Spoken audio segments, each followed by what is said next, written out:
Thank you, Ransom. Spinach. Jimmy had idolized the Taylor family since third grade when Brent Taylor's Dr. Mom had, Jimmy had idolized the Taylor family since third grade when Brent Taylor's Dr. Mom met his unemployed mother at a PTA meeting and hired her to clean house.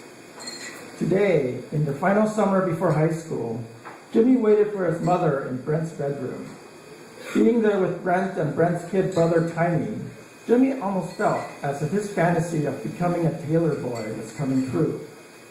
Brent sat on the windowsill, both legs dangling outside, confident as though something more than air separated him from a 20-story plunge. He reached an arm indoors and snapped his fingers. "Load me." Jimmy scrunched a handful of toilet tissue and dipped it into the tall glass of milk in Tiny's preschool hands. Then he stuck his head out the window next to Brent's and handed him the dripping wad.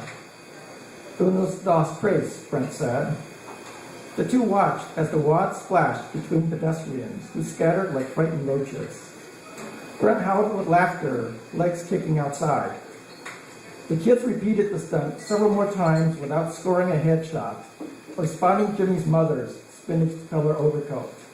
"Spinach hides dirt," she told Jimmy more than once. Brent slid back indoors and emptied Tiny's milk glass out the window. He faked a yawn. "Shit, your fat mother's late with my food. I'm hungry." "Fuck yeah, traffic must be bad," Jimmy said, hoping Brent did not see him frown at the word fat. His mother had explained that being fat was in their genes. They couldn't help it. Tiny tugged Jimmy's oversized t-shirt. "Pee, I have to pee," the preschooler said. That was the first complete sentence Jimmy heard the little boy speak all morning. Grateful for the distraction, he turned to take Tiny to the toilet. Brent's eyes lit up. "Hey, let's make rain." He bent and unzipped Tiny's fly. Lifting the preschooler by his underarms, Brent plopped him on the windowsill with both hands dangling outside. "Make the pets snap open their umbrellas," he said, his hands hooking Tiny's armpits. "You go, Tiny," Jimmy shouted. As the preschooler generated a steady scream that arced upwards and broke into raindrops, the doorbell chimed twice in rapid succession.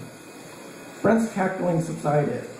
"Shit, could be your mother. I better go and see and keep her busy." "Fuck," Jimmy said, and shrugged. "The fat hag has the worst timing." Tiny continued whizzing. "He can't sleep," Brent said. "Or he can't stop," Brent said. "Hang on to him." Jimmy stuck his hands under Tiny's armpits. Brent picked up the roll of tissue, went back to pass like Joe Montana, and threw a spiral out the window. "Touchdown!" He slapped Jimmy on the shoulder and jogged off.